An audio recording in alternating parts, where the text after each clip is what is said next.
Velocity band. सो आज का हमारा टॉपिक है रिफ्रैक्टिव इंडेक्स। रिफ्रैक्टिव इंडेक्स एक रेशियो होता है स्पीड ऑफ लाइट का, एंड स्पीड ऑफ लाइट का रेशियो होता है दूसरे मीडियम में स्पीड ऑफ लाइट के साथ।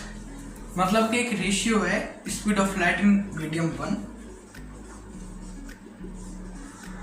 One upon speed of light in medium 2।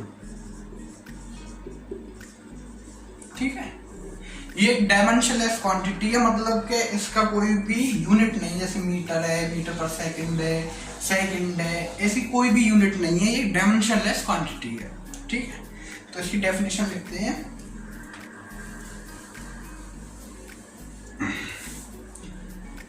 सबसे पहले लिखते हैं इट इज डायमेंशनलेस।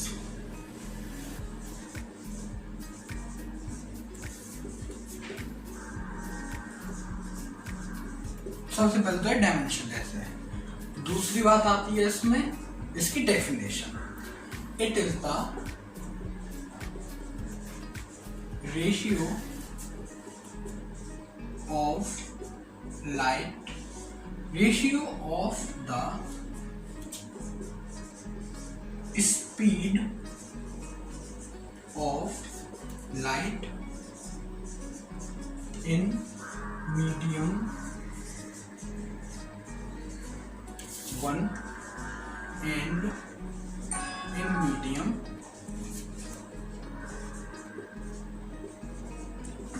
मतलब किसी भी फर्स्ट मीडियम और सेकंड मीडियम में जो लाइट की स्पीड है उसके रेशियो को बोलते हैं रिफ्रैक्टिव इंडेक्स। अब इसको रिप्रेजेंट किससे करते हैं? इट इज रिप्रेजेंटेड बाय, किससे करते हैं? म्यू, स्टाइलिश यू या फिर एम से बोल सकते हैं। म्यू बड़ा बनाता हूं मैं, ऐसा होता है म्यू। ठीक है, एम को ऐसे कर थोड़ा सा। ठीक है, ये म्यू है, इसको बोलते हैं म्यू, म्यू बोलते हैं इसे। ठीक है,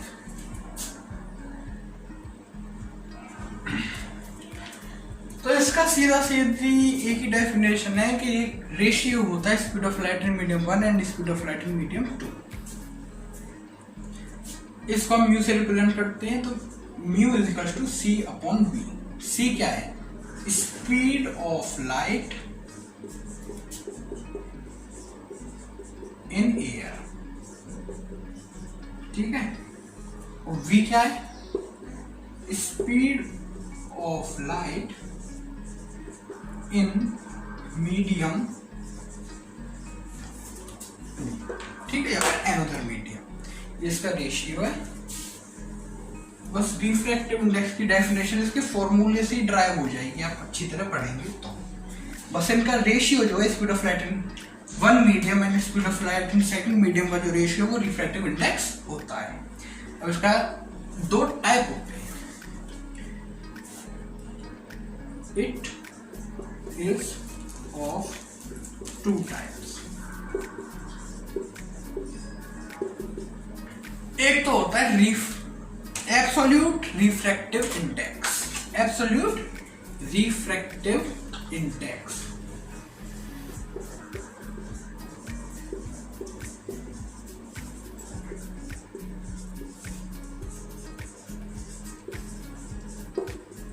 एब्सोल्यूट रिफ्रैक्टिव इंडेक्स क्या होता है?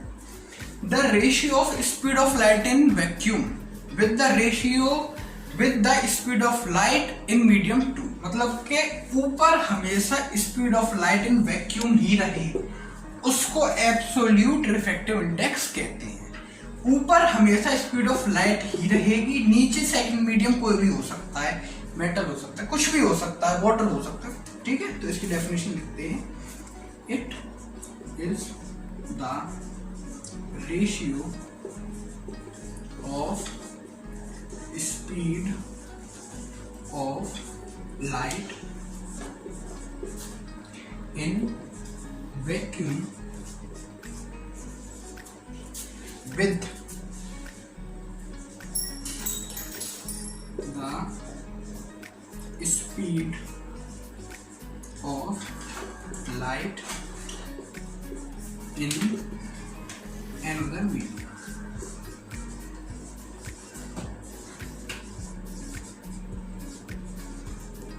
ठीक है, एब्सोल्यूट रिफ्रैक्टिव इंडेक्स जो होता है वो रेशियो होता है speed of light upon speed of light in another medium. किसी भी अनदर मीडियम का रेशियो और स्पीड ऑफ लाइट के रेशियो को बोलते हैं एब्सोल्यूट रिफ्रैक्टिव इंडेक्स। ठीक है, सेकंड इसका टाइप आता है रिलेटिव रिफ्रैक्टिव इंडेक्स। क्या है? Relative refractive index. सेकंड जो इसका टाइप है relative refractive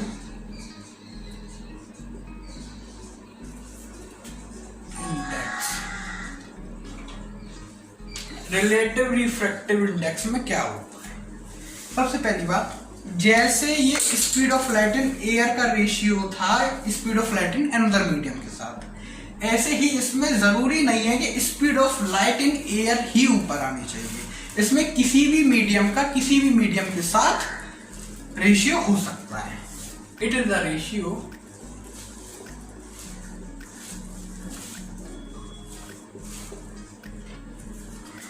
of the speed of light in material. ये मेटेरियल में भी अप्लाइड होगा, मीडियम नहीं, मेटेरियल में भी अप्लाइड होगा। इन material 1 with the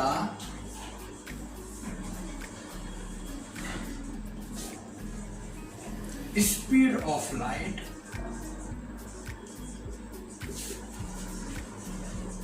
in medium second. इसमें एयर इंपोर्टेंट थी ऊपर होना, इसमें एयर इंपोर्टेंट नहीं है कि एयर में जो स्पीड है लाइट की उसी के साथ कंपैरिजन हो रहा है। इसमें किसी भी मटेरियल का किसी भी मटेरियल के साथ कंपैरिजन हो सकता है। आप इसे नोट कर लीजिए, फिर क्वेश्चन करते हैं। ओके,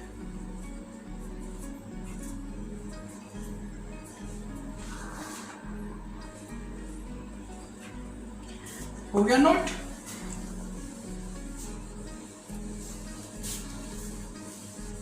अब आपको पता चलेगा कि रिफ्रैक्टिव इंडेक्स की हमें जरूरत क्यों पड़ी। क्वेश्चन नोट करते हैं एक, इफ द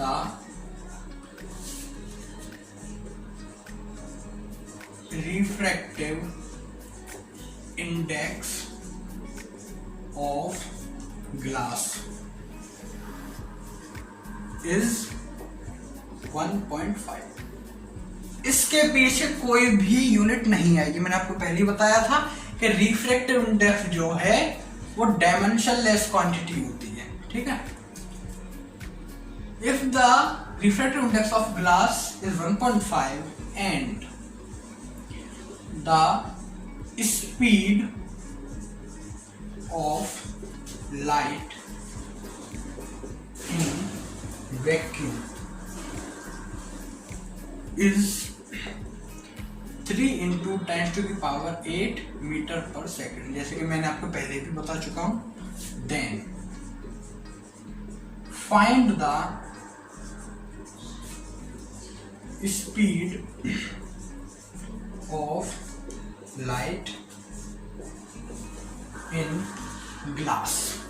मतलब इसमें स्पीड ऑफ लाइट निकालनी है ग्लास में।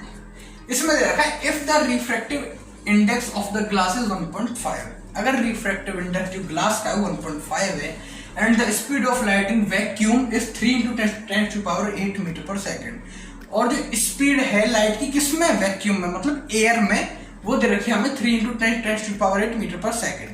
अब इसमें पूछा then find the speed of light in glass. Speed of light किसमें पूछी, ग्लास में, जिसका हमें रिफ्रैक्टिव इंडेक्स गिवन है।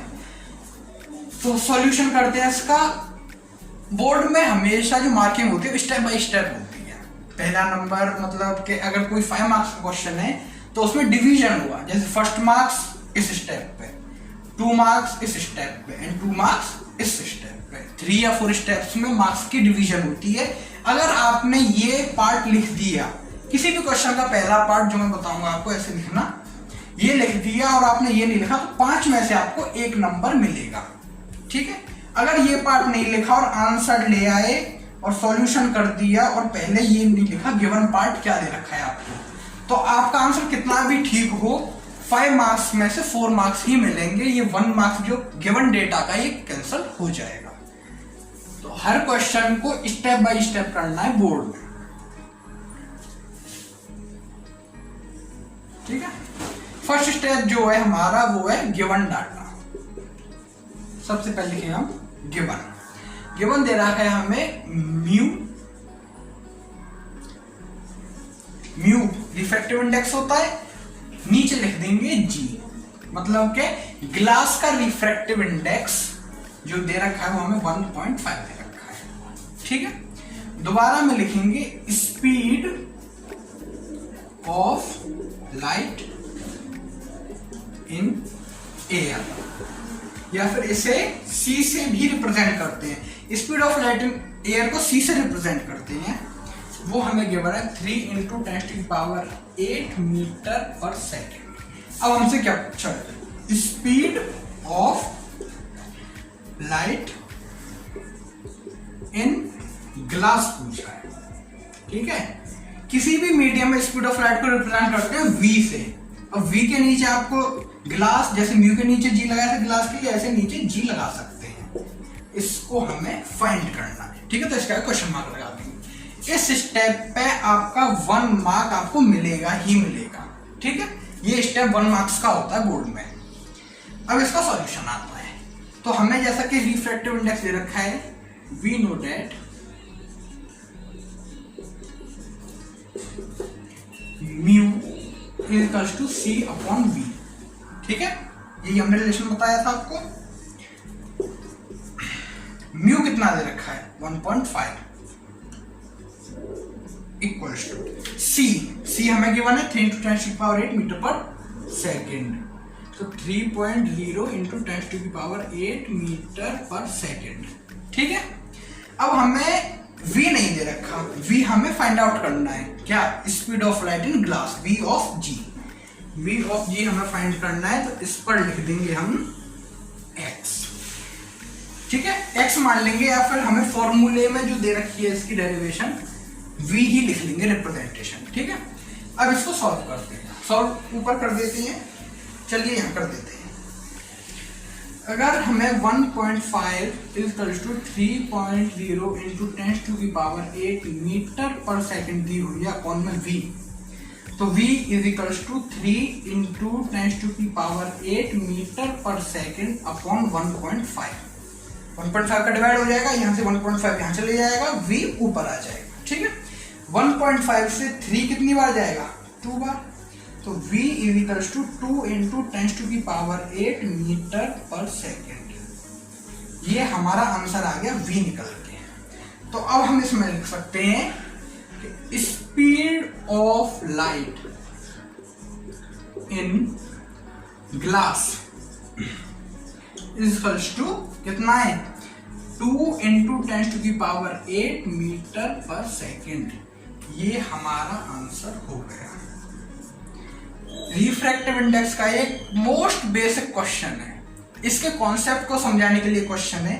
अगर हमसे पूछा होता कि रिफ्रैक्टिव इंडेक्स ऑफ ग्लास क्या होगा, अगर speed of light in glass जो है वो 2 × 10⁸ मीटर पर सेकेंड है, अगर ये हमें दिया होता तो सिंपली हमें क्या करना था, 3 × 10⁸ metre per second upon 2 × 10⁸ metre per second हो जाता, क्योंकि c अपॉन v करना है। रिफ्रैक्टिव इंडेक्स अगर नहीं दिया होता तब, और इसकी स्पीड दी होती लाइट की ग्लास में।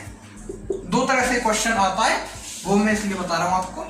तब क्या होता है, मीटर पर सेकंड से मीटर पर सेकंड कैंसिल, 10⁸ से 10⁸ कैंसिल, 2 से 3 कितनी बार गया, 1.5 टाइम्स कट हुआ। अब मैंने बताया था कि ये जो क्वांटिटी होती है वो डायमेंशनलेस होती है, मतलब इसकी कोई यूनिट नहीं होती। तो आप देख सकते हैं कि मीटर पर सेकंड से ये कट गया। अब जब यूनिट दोनों कट गई तो ये क्या हो गई, अब डायमेंशनलेस क्वांटिटी आ गई जो कि 1.5 थी। ठीक है, तो ये क्वेश्चन 2 टाइप से हो सकता है। ये कुछ फंडामेंटल्स हैं। अगली वीडियो में हम आपको बताएंगे कलरफुल वर्ल्ड के बारे में। कलरफुल वर्ल्ड के बारे में हम आपको बताएंगे अपनी अगली वीडियो में, जो कि आपके सेकंड पार्ट है आई का। फर्स्ट पार्ट हमने अपलोड कर चुके हैं। Thanks for watching my video. I hope आपको मेरी वीडियो पसंद आई।